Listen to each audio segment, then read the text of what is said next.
Hi everyone, it's Evangeline here at eTrailer, and today we are looking at the Swagman Current 2-bike platform rack here on our 2020 Cadillac XT4. If you are looking for an electric bike rack with a lot of weight capacity and integrated locks, this might be the option for you. So with this car, you can see how even though it comes really close, this is actually a fit. The Swagman Current doesn't fit on all vehicles, but it's nice to say that it fits on this one. So let's take a look at the way our bike is mounted first. So we have 1 and 2 wheel straps. We also have this ratcheting frame hook. So that frame hook has an integrated lock. There's lock cords right on the bottom, or right on the button. So if you press that button, this releases the lever. That way you can move this up and down. But if you want to lock it into place, you just lock that down and then you can't press that button.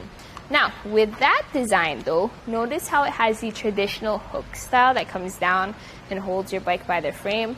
If you had a carbon fiber frame bike up here, I would not recommend it because that hook could possibly warp or damage that frame. You would have to either get a frame adapter bar. Also, if you have a step-through bike, women's bike, or children's bike, you would still need to get that frame adapter bar, which kind of makes it harder to lock down. So you might want to consider getting a cable lock if you still want this bike rack. But when you want to take your bike off, you start at the wheel straps. So you press this lever, then you pull this strap up, then out. I do like how it immediately swings out to the side. That way it doesn't get caught up in your spokes when you want to take your bike off. So do the same for the other strap. Then go over here to the middle and make sure to support your bike in this next step, because once you release that hook, it could possibly tilt back. Now what I like to do is, well, what you can do is you could just lift this up and then tilt your bike back and then over the mast. But what I like to do, especially if you have a heavier bike, you could just take these hooks off, put them to the side for the meantime, and then while you hold on to your bike, you just lift this lever and then you push this mast down. That way you just need to lift your bike just a little bit and then you are ready to go for a bike ride.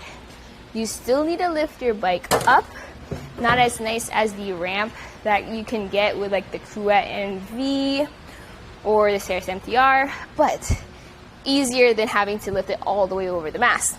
So we're going to bring this mast right back up so that we can put back our hooks and then take a closer look at our bike rack itself.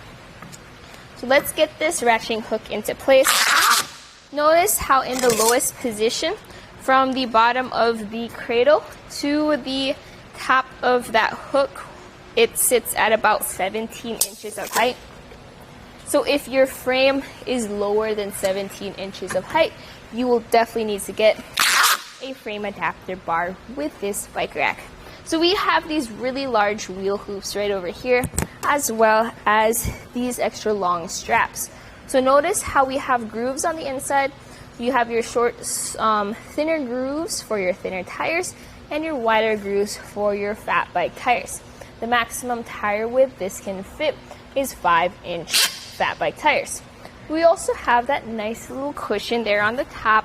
That's going to help you out with your wheels. Make sure that they're cushioned throughout transport, but also provide a little bit of grip on there. Coming from the top, as you go around, you want to make sure your bike is fully mounted. You can also fit a maximum wheelbase of 50 inches on here. So if you do have some clearance issues with, let's say, your pedals and your seats on your other bike, you can just move these cradles back and forth. Here on our Cadillac XTC, I do recommend having them in the outward position because that will get you the most clearance once you have it folded up against your bumper. So first, let's take some quick measurements just to see how much length is added to the back of our car. So measuring from our bumper to the furthest point, which is going to be at the end of these cradles, it sits at about 24 inches of length added to our vehicle. So whenever you back into your garage or you try to park into a really tight spot, please don't forget that you have a bike as well as this bike rack behind you. Let's take a look at ground clearance too. So ground clearance will be underneath this tray. and that's going to sit at 22.5 inches. Now underneath the shank, it sits at 15.5 inches. So ground clearance is something to think about whenever you go up steep inclines like driveways or hills. You're going to have to think about ground clearance. Now on our XT4, we actually have really good ground clearance, especially compared to other smaller SUVs or sedans. So it's not that big of an issue, but it's still nice to have that measurement. Now we're going to lower our mast so that we can move it into the portable position. Let's give ourselves a little bit of space right there. And then just lower that down. You may need to move these cradles around if you don't have enough clearance one side to the other. So as you can see, there's different things you get to work around with to get the best fit for you and your adventures. This looks good right there. Okay, so with it folded down, with that mast folded down, we can now fold the bike rack up. To do so, there's this really large button here, so pull that and then fold it up against your car. So notice how even if we have our cradles over towards the inside, we actually still have clearance, but for the best clearance, you'll want them out to the side. So we'll take some measurements again. Measuring from our bumper to the furthest point, which is going to be at the end of our mast, it sits at 14 inches of length added to the back of our vehicle. Big difference compared to when it was folded down. You definitely want it in this position when you're not planning on taking your bikes out, but you also don't want to take your bike rack off. Closest point with this all the way in, that cradle is now going to sit about 1.5 inches away from our car. It looks like it comes close, but definitely clearance there. This does not come any closer than that, so no worries there. With it folded up, notice how our rear window is completely visible, as are our tail lights. Something really nice to see is that our backup camera sits right over here, way above our bike rack, as does our license plate. That way, you get to know that with this folded up, you're visible and you are safe on the road. Now let's talk about how this fits into our hitch. So this actually has 1 1/4 inch shank with a 2-inch hitch adapter. It uses an anti-rattle bolt and it comes with a lock. So that way both your bike rack and your bikes are locked down. Now it also has a tool to tighten down that anti-rattle bolt. But what I like to do is I like to use a socket wrench with a 3/4 socket because it's easier and faster that way. And then I have it tightened down.